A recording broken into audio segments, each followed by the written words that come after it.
I'm Jessica Bamber. I'm the most interesting woman in the world. This is my son Terry. We've been driving around in the cold in my 2011 Toyota Tacoma truck for a while now, and I've suspected that the problem has been the heater blower motor, and because the heater's not working. So anyway, we checked out the fuses and the relays, and it wasn't them. And the reason why I suspected it wasn't them and that it was the blower motor is because the AC kind of started to peter out at the end of the warm season, and the heater wasn't as strong as it used to be, and the fan wasn't blowing as strongly as it used to. And then at one point it stopped working, and I smacked the glove compartment and it started working again. And so that tipped me off, but it seemed dumb to go replace the blower motor without checking the fuses and the relays first. So what we have is a 5.5 millimeter socket, and we're going to remove the blower motor with this, and we'll find that under the dash underneath the glove compartment. I'll show you. My son here wants to help. Okay, so here we are on the passenger side of the truck, and this is underneath the glove compartment. This is the fan blower motor that we're going to remove. We gotta disconnect these wires here. I always have trouble doing stuff like this. We obviously don't want to break anything here. There we go.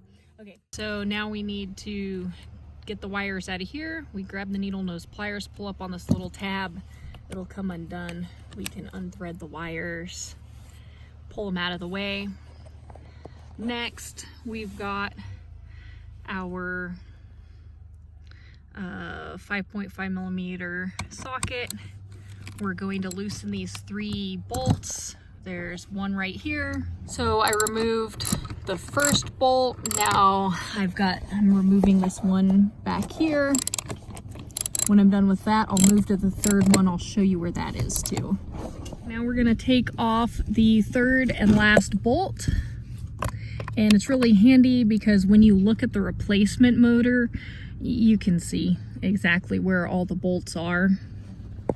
I just pulled the motor out, and I just grabbed it right there, wiggled it a little bit, pulled it down. You can see that I don't have all the wires disconnected. There's another place to disconnect the wires right here, and you actually need to squeeze this on the sides to get that out. There are like 2 little ears on the side. Got this piece of tape in the way. Sliding the new motor in, it'll only fit one way. Helps if you get the wires out of the way first. And there it is, slid up in there. I'm just gonna go around to those 3 bolts, bolt it back in, and then connect the wires, and hopefully my heater will work again. I think it will. I've got the new motor back in there. Now I've just got to reconnect the wires. I'm gonna start with this one back here, the one that I had to squeeze with the pliers. It's gonna fit right into this bracket. Now the wires that mean business, they just plug right in here. Plug that back in. Woohoo, new motor. Moment of truth comes in a moment. Yep, the heater works. I've got heat, doesn't work super strong. So I've still got another problem, which I'm guessing is the cabin air filter.